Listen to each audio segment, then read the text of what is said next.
the way we design this is that each level, which locks off, is even the second and the third levels are the equivalent and meant to compete on an international basis with the very best suites at an Auberge or Rosewood or a One and Only, for example. And we think it's really going to set a bar on the island. So anyway, that's and then the other thing we did that's unique in Turks and Caicos is these are really what we call single family attached units. They have a common wall, sometimes two, but it's fee simple land underneath these. So you own the land underneath, and the advantage to that, besides not having a strata, the advantage to that is that you only pay stamp duty, which is Turks and Caicos' transfer tax. You only pay stamp duty on the land portion, and the land is $720,000 out of either 2.45 million on a 2-bedroom or 3 million on a 3-bedroom. So the net result is you save 7% to 7.5% on stamp duty on the whole price, as opposed to if you buy a condo on Grace Bay or you buy a finished home on the island. So that's just kind of another neat sideline. The other thing we did here that I think is very unique is we designed so much privacy into these units. We have these big stone walls. That's a theme of almost like ruin walls that go through the units. And those stone walls, the wings of those come out, and we really worked hard to create ultimate privacy. You'll see in a minute when we go through floor plans, we have sexy stuff like outdoor bathtubs and showers, and we have our plunge pool and all that. All of it's totally private. So John, that's the general idea. And sorry, before we jump into the floor plans, can you tell us a bit more about how the designs actually integrate into the master plan and tie in with the amenities of the Strand? Yeah, I'll let Thorne take that. Yeah, so and maybe Sophie, if you can show the site plan again, and Thorne can talk about that. Yeah, I think John did a good job of describing the villas as kind of like the heartbeat of the property, because they really are kind of surrounding that focal point. They come around our beach club and our restaurant areas, but they're so cleverly designed as to giving you essentially the balance of proximity to all the amenities while still offering such absolute privacy for each individual owner. And I think we did an exceptional job of designing to make that happen. You'll notice if you kind of look at the site plan here, down below, you've got your beach and your restaurant. From buildings A and B, you're a very quick walk down to the main pool, down to the bar, down to the beach. You can sit up on any, and this is really interesting because of the elevation differences that we have at this site specifically, is that your ground floor is about 25 feet above median high tide, which means that if you're in building A and B, you can sit on your first floor deck and you're going to be able to look down and watch your kids play on the beach. And most ground floors that you see across the country, generally, if you're on ground floor, you can't really see the ocean because you've got a bunch of plants in front of you or a berm, a sand dune or something in front of you. Because of our site, you're able to do that. On top of that, if you go out the back, you've got the marina there, you've got the tennis courts and the pickleball courts. So you've got access to everything. And it's important to keep in mind the way that we form the Strand is that when you buy, whether it's a grand residence, a luxury residence, a custom lot, a 3-bedroom villa or a 2-bedroom villa, you become a member of the Strand's Owners Club. So this is essentially a country club. Instead of a golf course, we have the world's biggest, beautiful bright blue gin sapphire ocean in front of you to play with. Utilizing all of these different amenities on the property, you're going to be first come, you're the guy, you're the man on the property as an owner. So you always have precedent over renters, over anybody else who, spot out the restaurant, access to the club boats, access to the club jet skis, a nice beach chair on the beach. That's not something that you're going to be fighting over. That's going to be there for you, catered to you.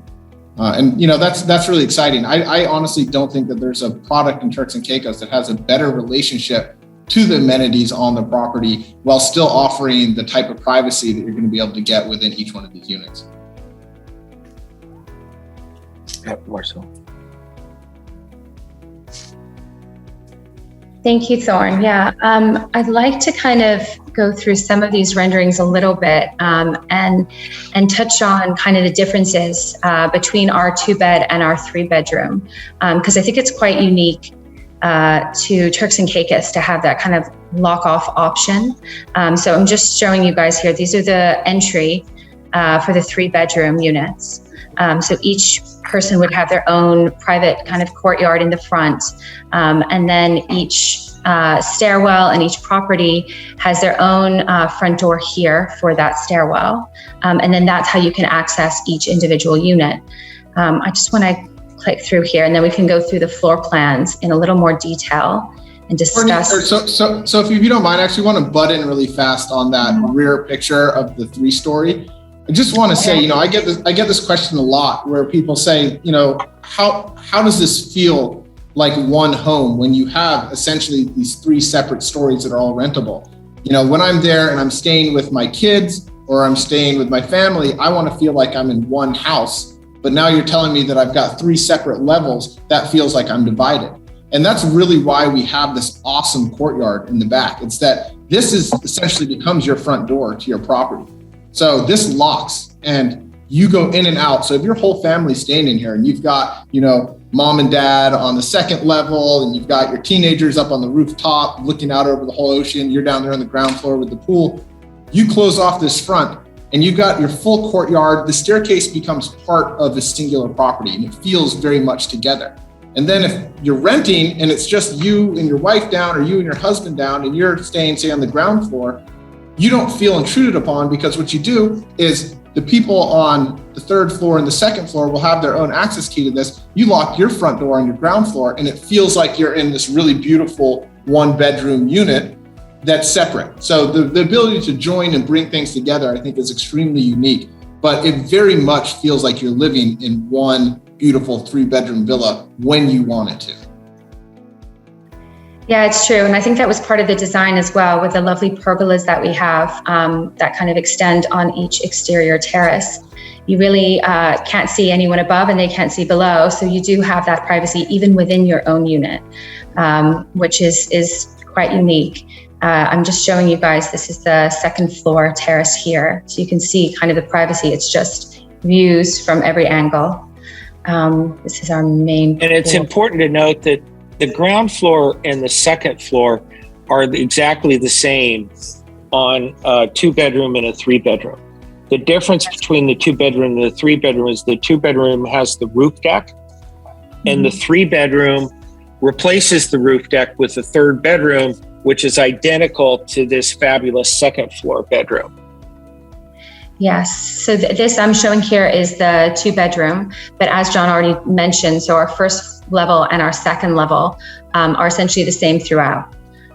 So you have this amazing indoor area with loads of storage for owners. We have owners' closets throughout the residence, which I think is also quite unique in Turks and Caicos. If you've ever visited here before, I don't know about you guys, but I always find that the closet space and storage space is quite limited. But here you could, lock everything away in your owner's closet, close the door and rent it out and feel like all of your things are safe. So that's kind of another aspect that we have in our 2-bed and our 3-beds. Let me show you. A few features, like if you look at the ground floor level, so we have these dramatic corner, windows that come together, sliders. Those are 10-foot high sliders, or 8-foot high sliders that come together. And there's no corner post, so it creates this dramatic opening where your living room truly is both indoors and outdoors, and you can step right into your plunge pool. It has a full kitchen, full galley kitchen with European appliances, dining table, al fresco outdoor dining, and then you have this cool outdoor outdoor bathroom with a 2-person tub and an outdoor shower. And by the way, you can't see into those. So the closest sidewalk that would come either beside or below these is over 6 feet below. So they can't see in, and nobody from down below or the beach or anything can see up into these. The privacy is really amazing. So this would be, the ground floor. Then the second floor is just a fantastic 1-bedroom suite with a huge deck, partially covered, partially uncovered. Has a beautiful little wet bar, mini kitchen wet bar with a Sub-Zero combination refrigerator ice maker, and it works great. On a 2-bedroom, when you go to the 3rd level, it's this just awesome roof deck that's Joe's background. That has a full outdoor kitchen, and then it has this real cool dining under shade and other casual seating up there. When you get up on that 3rd level, you're about 50 feet in the air above high tide, and some cases 50 feet, some cases 52, 53, 54 feet, which, by the way, the highest point on the whole island is around 100, 125 feet. So you're really up there, and the views are just breathtaking of the Caicos Banks. When you go to the 3-bedroom, Sophie, can you go to the 3-bedroom? Yeah. You'll see it repeats the 2nd floor bedroom. And that 2nd floor bedroom is probably 25 feet of glass all the way across. And, it's just really dramatic. Very, very, very cool. And it then also has a really nice size covered terrace. And that terrace has both shade and we sandwiched plexiglass between Latia wood. So it's also rain resistant as well. Yeah. These also show the outdoor staircase and how that works. Mm-hmm. And while we're talking about the pergolas, I think maybe now is a good time to bring up our solar program. So the Strand is trying to be one of the most sustainable resorts in the Caribbean, and so we have these amazing solar packages to offer to our clients.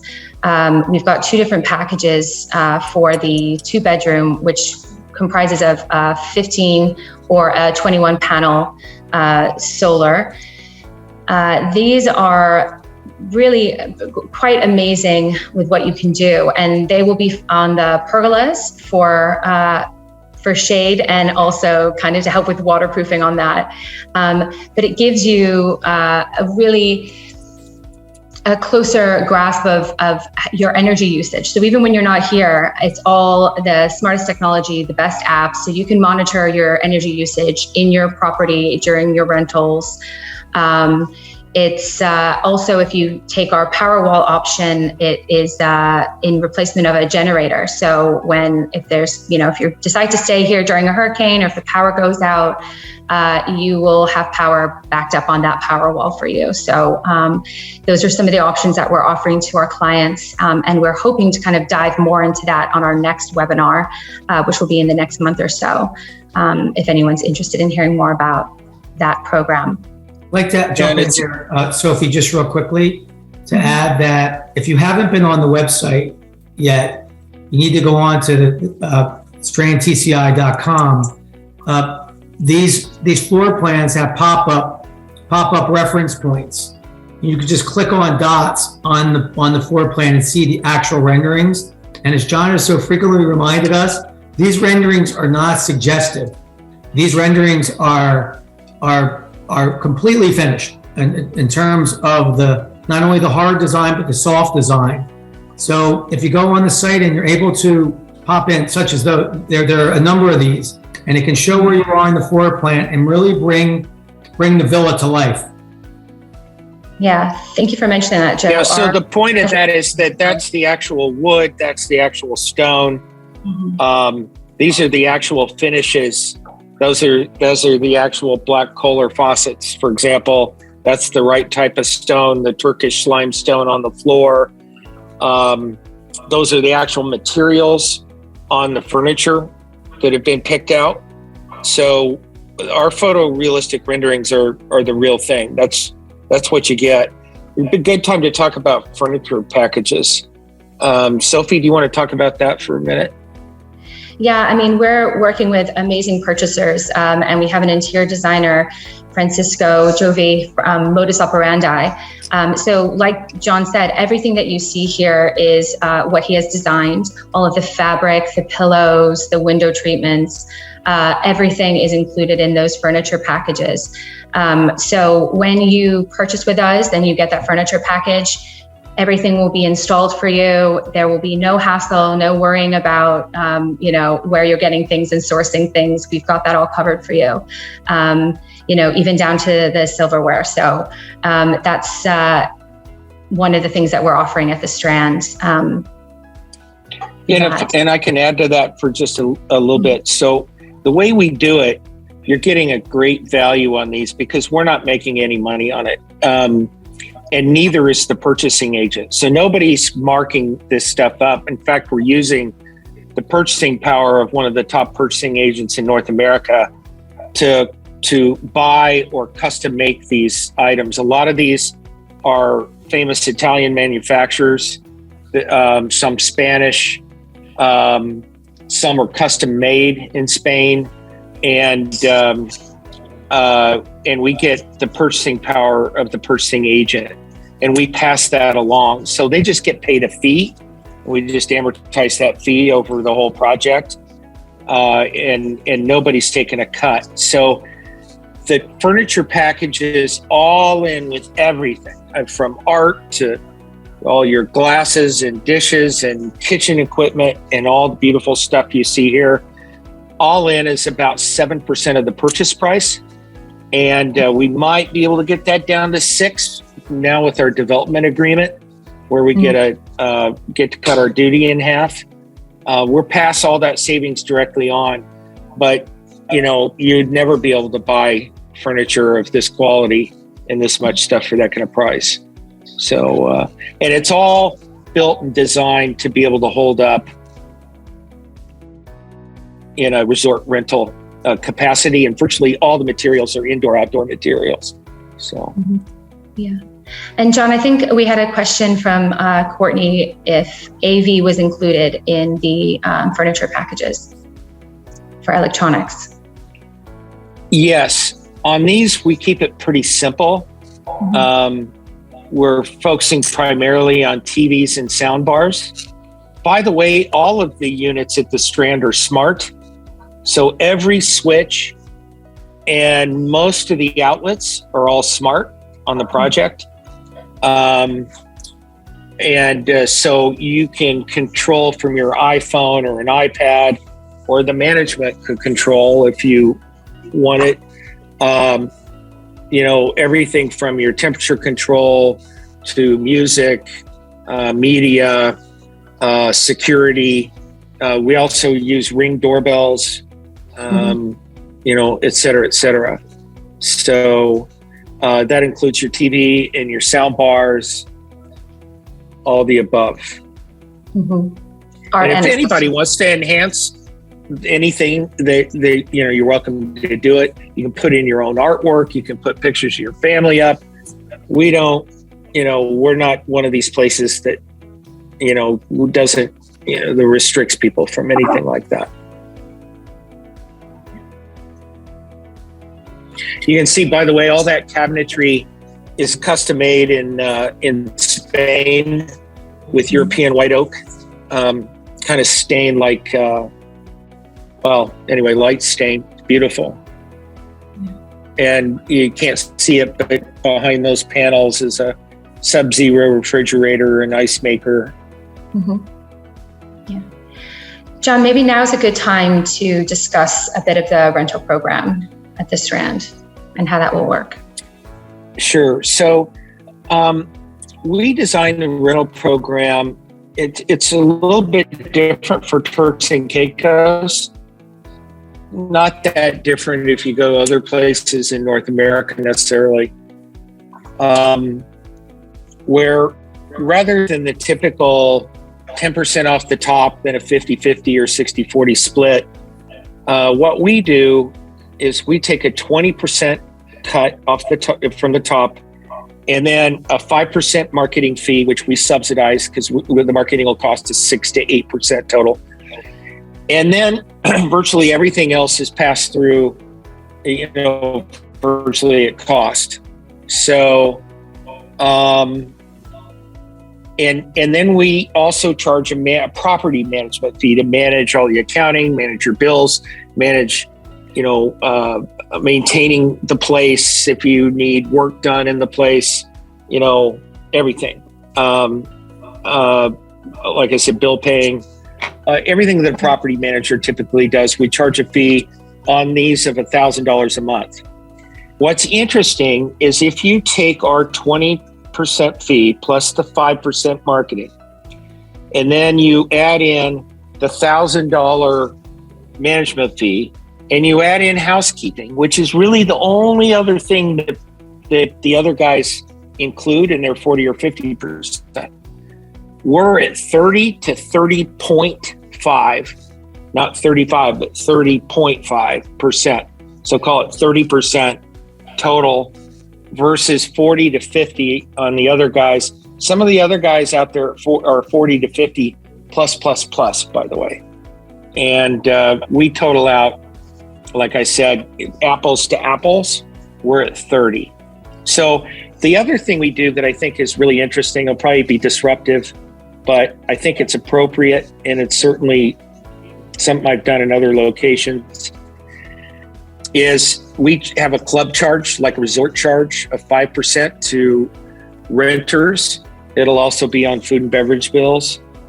And all the major resorts down here have a resort charge of 5%.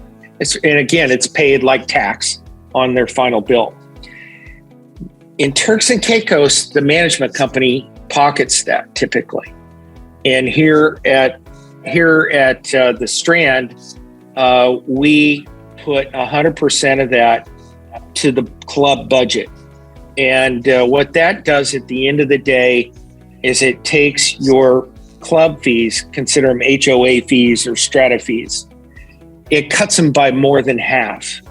And so we think at the end of the day, the net on your club fees will be less than half of any competing project on the island. So that makes a big difference. When you combine that, if you take a solar package with your energy savings and with the 20% splits and everything else at the end of the day, and how flexible these are rental-wise, it's going to be a very, very strong rental product. Sophie, do you want to go ahead and throw the pro forma up just so we have something to kind of show as John? Yeah, this is for the 2-bedroom here. Yeah. So, with the pro formas that we have, and John went through this, if you look down on the about third item down, the club fee area, that shows you the 5% on the club dues, which is incredible. I mean, it's really going to change things up, and it's very much in the owner's interest.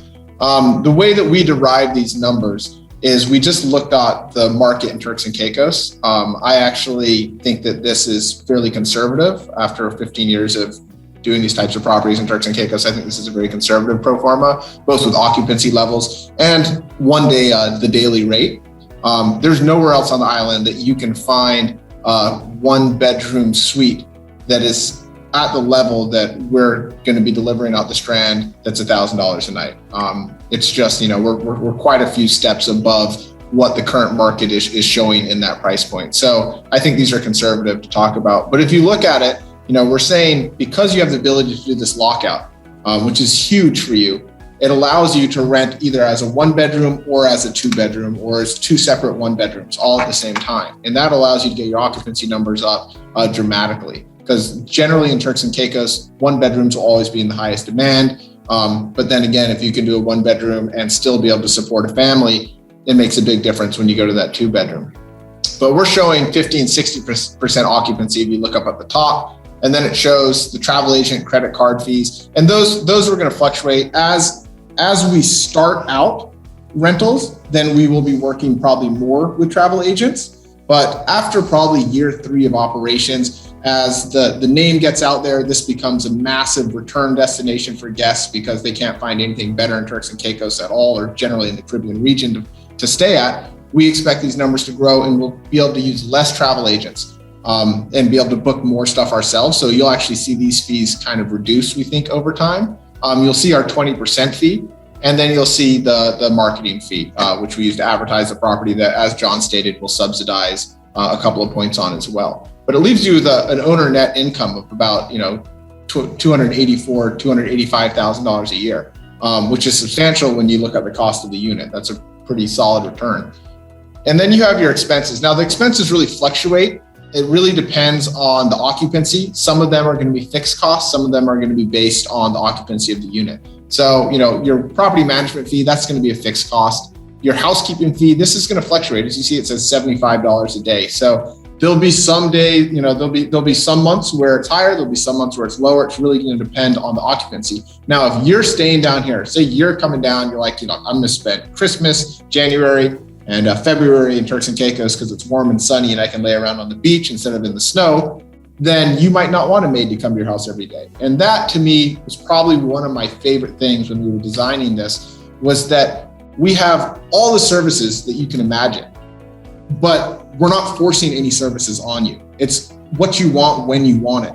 And that's pretty unique. We've got other properties where you can get a lot of services, but a lot of them you're paying for even if you're not using them. We don't like that. So we really did a good job, I think, designing us the ability to offer all sorts of services, from private yoga instructor to a masseuse to a daily maid to a chef to a butler, whatever it is that you want, but you only pay for it when you need it and when you want it. So here, $75 a day is based on 60% occupancy, $16,000 a year in maid service. If you're staying there year round, then obviously your maid service can be based on how much you use it. Amenities, these are things like your chocolates on the pillows and little sunscreen bottles and all the things that kind of make you feel as a rental guest that you're staying in, the best property on the island. It's the little touches around the property. Electricity, John went into talking about our solar package. It's a really big deal that we're most likely going to be one of the greenest new developments, or actually all-time developments throughout the Caribbean. I'm very proud of that. And so far, when you look at the numbers, investing in a solar package on these properties makes a lot of sense, to the point where so far every single person that we have sold to or reserved with or have under contract wants a solar package. And that's both on our residences and on our villas. But our solar packages, are between 30,000 and I believe, Sophie, 50,000. And that's going to take a big chunk out of this. That could knock this down by, half. So that's going to make a major impact on you. Maintenance and repairs, the first year, you're not going to see much. If something breaks right after you get the property, that's on us. We're going to take care of it. But 3 years down the road, say, you get a little rusty thing here, small things, and then 10 years down the road, then you're going to have to start seeing repairs. We're very much of the opinion that we want these properties to constantly be at the highest possible level that they can be at. So there should never be a time where you've got a large list of repairs. It'll always be one little thing here, and we fix it. And we generally find with properties that are rented, the rental guests will scrutinize every single detail of this property. So you should always be coming back to find your property in as good a condition as you found it when you left. That's really important to us. But you really won't see any big maintenance repair expenses like this until probably year 3 of ownership.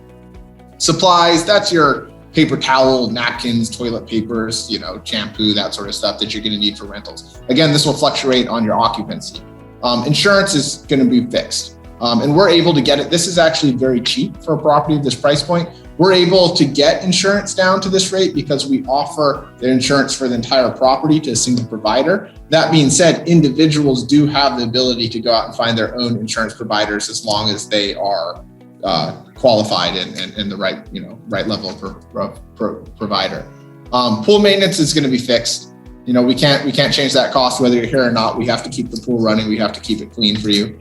Propane, that's really going to depend on whether or not you're a 2-story or 3-story. If you've got that big gas grill like in Joe's background there, then you're going to be barbecuing a lot because it's a beautiful spot. I think it's important to note, by the way, we only have 2 villas left where you can get that rooftop deck in buildings A and B. So if you want one of those, you're going to want to call me as soon as you get off of this webinar because they're not going to be there for very long. TV and internet are going to be fixed. Water is going to be pretty much fixed. You won't see much fluctuation on that.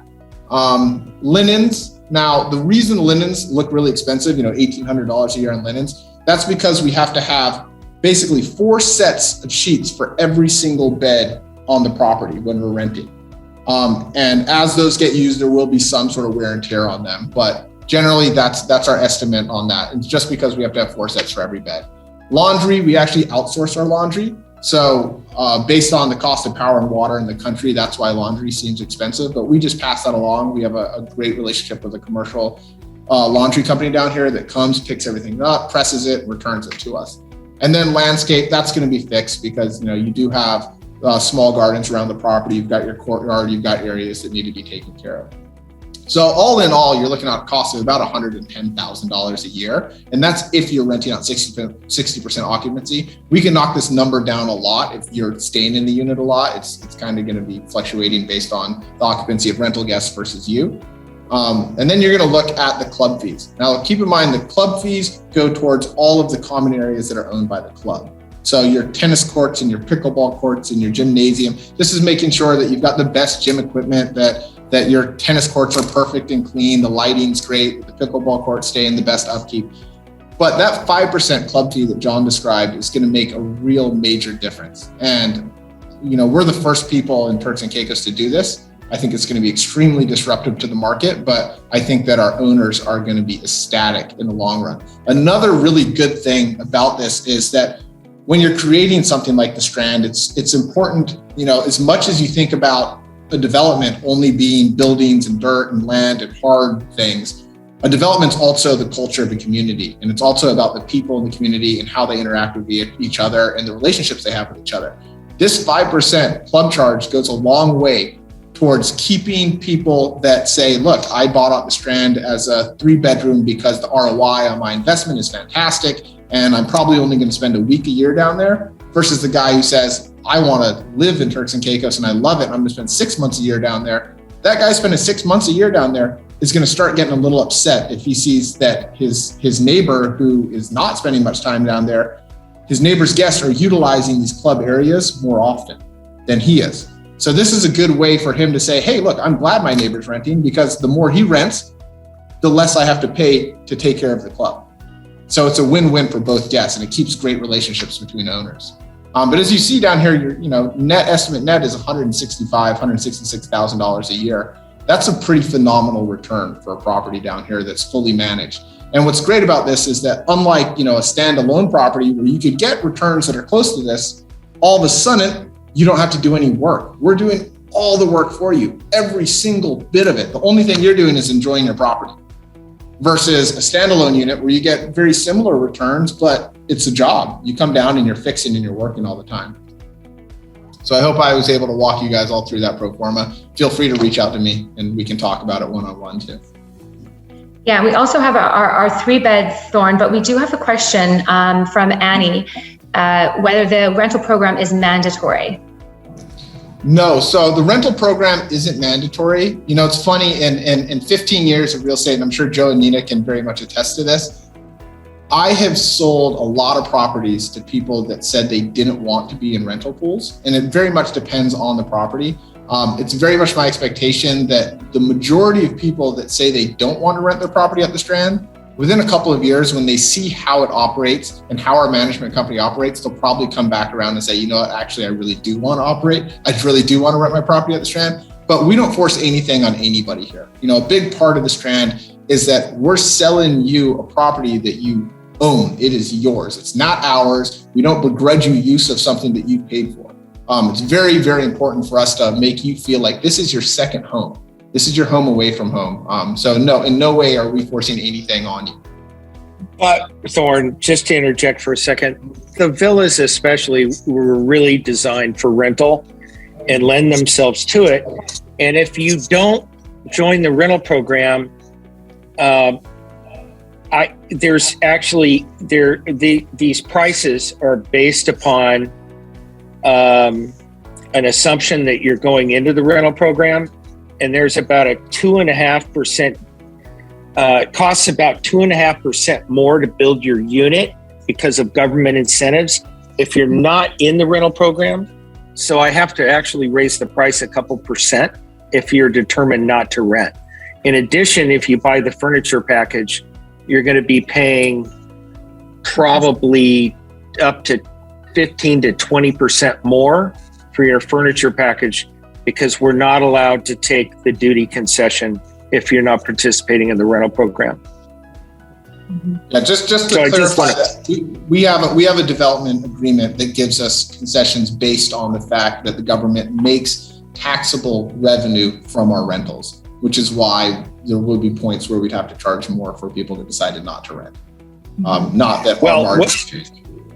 No, our margins change because they do though, Thorne, because we have a discount on import duty for all our materials. That's about 5% of the construction costs. So there is a material cost difference, but I just want to point that out. We still don't mandate it, but if you're determined not to rent, we need to have a conversation. That's all. Guys, we have another question here from Tony saying, if you lock off the second and third floors on a 3-bedroom villa, how do the rental guests leverage the kitchen/dining area? Is it assumed they will use the club/other amenities? And there's another part to her question, so I'll get to that after. But would anyone like to? You want to show the rendering of the second floor bedroom that has the kitchenette area so that we can kind of.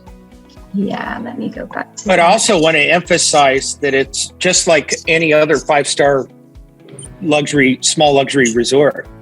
You know, that's why we have a restaurant serving 3 meals a day. You know, so it's you know, your average length of stay on your rentals is going to be about 4 days.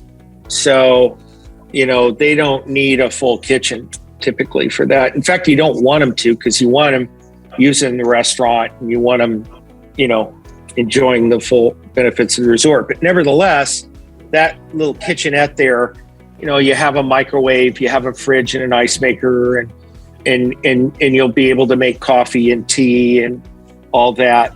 But it's not really meant for cooking so much, but convenience food is certainly there. Okay. And then down on the ground floor, that's where you have your big full-fledged kitchen. But you know, second and third floor, you have this really nice kitchenette that's well appointed. But I think John makes a good point. Very, very few rental guests are going to say, "Hey, I want to go grocery shopping so I can cook dinner while I'm on vacation." You know, the whole point, I think, for most of them, is that they want to have fun. We have a performer for the 3-bed as well, right? That we can choose. Yeah. And I'd just like to make one point about these second and third bedrooms. I look at them and I designed them. I think they're going to be some of the best, you know, junior suites on the market. I kind of compare them to when we did the estate at Grace Bay. There's a lock off that I designed. It's basically just a 4 seasons hotel room, you know, 15 feet wide, et cetera, 5-piece bath.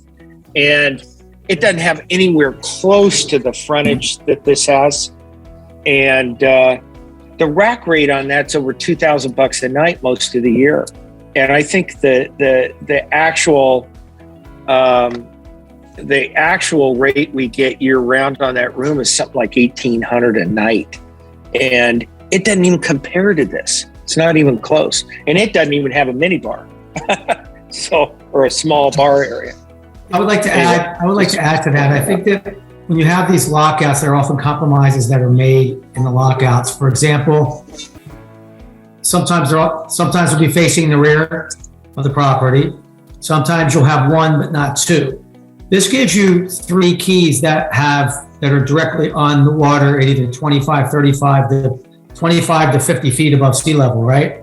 And that is a real differentiator from these particular lockoffs, quote unquote, than the condominium lock-offs that you're frequently used to seeing. Plus, remember that you're locking off within the parameters of your courtyard in a more residential feeling home than you are locking out on a breezeway with 10, 12 other units, as it would be on certain other projects. So, I mean, they are lock-offs technically, but I think on a commercial level, they feel much more like separate keys within a home. And I think that's a really important difference between the villas and the Strand generally than a more commercial development on Providenciales. Yeah, good point, Joe. Did we also have the second question here for the pro forma? Do we assume that 1,000 per ADR per lock-off area, even in a 3-bedroom, or will the third unit be offered at a reduced rental price? Well, so that's a very good question. So you'll see on the pro forma, I put 2,800 a day for the whole thing, for if you're renting all three out at the same time. Frankly, I think that's incredibly low, especially compared to like what I was just describing at Grace Bay Club, for example. Just the bottom unit alone with the plunge pool and everything else ought to go for a couple thousand a day. The upper level, I don't know. I think the upper level, I think the second level and the upper level, personally, I think when we open our doors, those will both be at about 1,000 to 1,200 a night average. But I wouldn't be surprised if we aren't moving those up. If we don't move these way above this, frankly. That's just my personal opinion. By the way, when I came up with the rates that I thought we'd get to at Grace Bay Club, Mark and everybody thought I was crazy, and we exceeded them. So, here I'm just sort of assuming maybe it's like 1,200 for the bottom floor, 800 for 900 or 1,000 for the second level, 700 or 800 for the top level.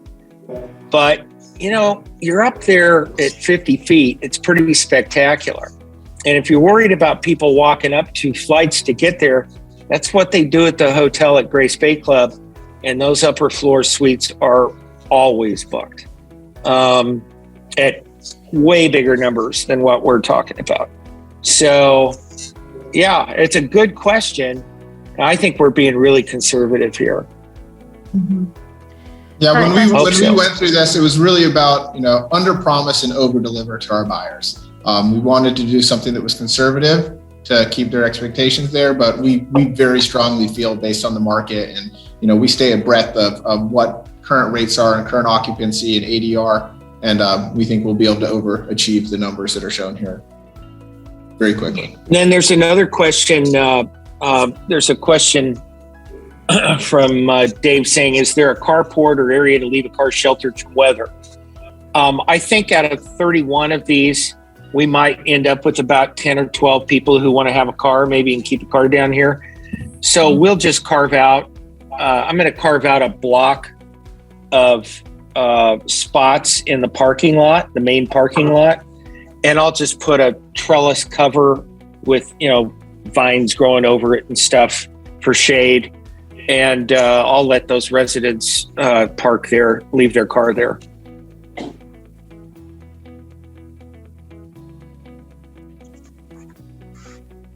On that car note, we'll also be working with some outside companies to do things like make sure that before you come down, that your car is clean, that while you're gone, your battery's disconnected, those sorts of things. There's lots of small services that you don't think of that we've already taken the time to start planning out for you. So just to walk you guys through this. Sorry, John. Go ahead, Thorne. Yeah, just to walk you guys through this pro forma, you see the difference here is that third bedroom. For those that are, really looking at the Strand from just an investment standpoint, the 3-bedroom is going to be, based on everything we've seen, we expect it to be the best performing product on the property. It was really designed for 2 things. One, for the investor, but secondarily for the family person who didn't necessarily need to go up to a 4-bedroom or go up into the $7 million range, who wanted, a fantastic villa that they could fit their whole family in. So this is kind of the best of both worlds. You lose out on that beautiful rooftop deck that Joe's sitting on right now, but you make up for it with more space. You're talking 4,000 square feet here. That's a significant size unit, especially in that price point. And you make up for it with the extra income that you're able to generate from that third bedroom. So you'll see, instead of $2,000 a day, we go to $2,800 a day. Other fees don't really change. Again, it's the same sort of breakdown we talked about. Housekeeping goes to 100 instead of 75 because square footage. So obviously your costs are all just a little bit bigger because you've got a larger square footage. But if you come all the way down to the bottom, your net income estimated at 245 is, a couple of points on ROI better than you were on a 2-bedroom. So it's very interesting to see how well these are going to perform.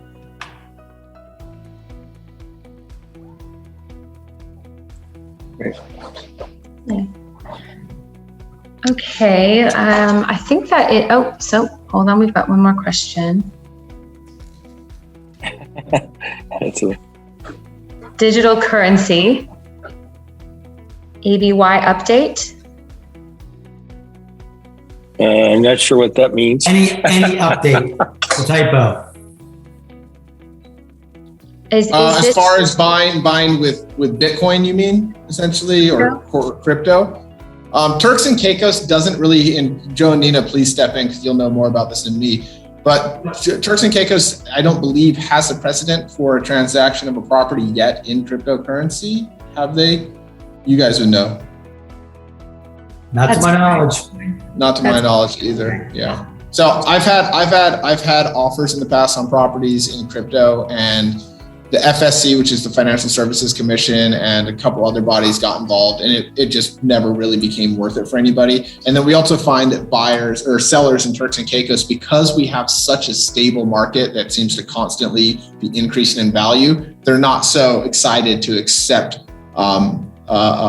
such a fluctuating currency in values when they're selling their properties. Also, selling a property in Turks and Caicos is a little easier. But I will point something out that's very interesting.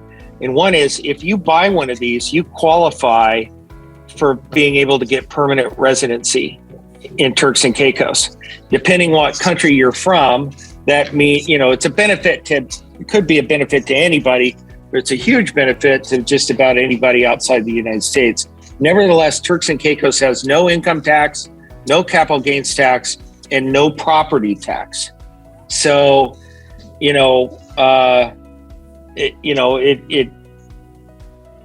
is you can figure out any of your own potential ways you might be able to take advantage of some of that, depending where you're from. But those are important things to note. Yeah, the PRC stands for Permanent Residency Certificate, and that just gives you the ability to claim Turks and Caicos as your main domicile. It also allows you to come and stay in your property as long as you want. Generally, if you're a tourist, you have to come on a 30-day visa. This allows you to come stay for 6 months and leave when you're ready to leave. You can get up to 90 days in a single stay, and then you can re-enter. There's no actual maximum per year, even without a visa or permit. Okay, Tony has asked, will there be a resale program? So yes, there will be. The idea behind resales, and I put a lot of thought into this coming from some past experiences. The idea behind resales is that we would say you're an owner, you've sold everything out, this is 3 years into ownership, and you come to me or Joe or Nina and you say, hey, I want to sell my unit. At that point in time, I would expect for us to have a list of people that had wanted to buy. So the idea, in order to drive prices up and to keep this exclusive, is that we want scarcity when it comes to sales, right? You don't want a lot of things on the market at the same time. You want to have just a few things on the market at a time, if any, so that the demand is always greater than the supply. So it'll be our job, both Joe, Nina, myself, and whoever's working in sales in years to come, is to keep this exclusive and keep that demand. So within the Strand, we'll have a list of people that have stayed as renters, as guests over the years, and who are really interested in buying, even though there was nothing for them to buy. And this is going to put us in a position where we can then call them up later and demand prices that should go up, considerably year on year. I think Joe and Nina can give you a really good idea as to the average increase in property values year on year for the last few years in Turks and Caicos has been fairly exceptional. I was asked yesterday by somebody, what do you think about appreciation? And I said, well, there's two things really. One is just Turks and Caicos as an island, and the demand for property here, the quality of this destination relative to other places in North America. I can tell you for a fact, it's got a lot of room for upside relative to St. Bart's, even some places in the Bahamas. Cabo San Lucas, believe it or not, is way more expensive, et cetera, et cetera. So Aspen, Vail, that's one thing. I think the island's amazing, and without capital gains tax and income tax, that's a big benefit. But the other thing it's interesting here is the returns that we think we can generate at the Strand. We can't promise it, but we sure think we're going to be able to deliver the kind of returns that will also create tremendous upside. Because, at the end of the day, on properties that most people rent, the value of the real estate's directly tied to a capitalization rate of the net income. So if you're able to make 5, 6, 7% instead of 2, 3, 4%, it's going to reflect in the value of the property at the end of the day.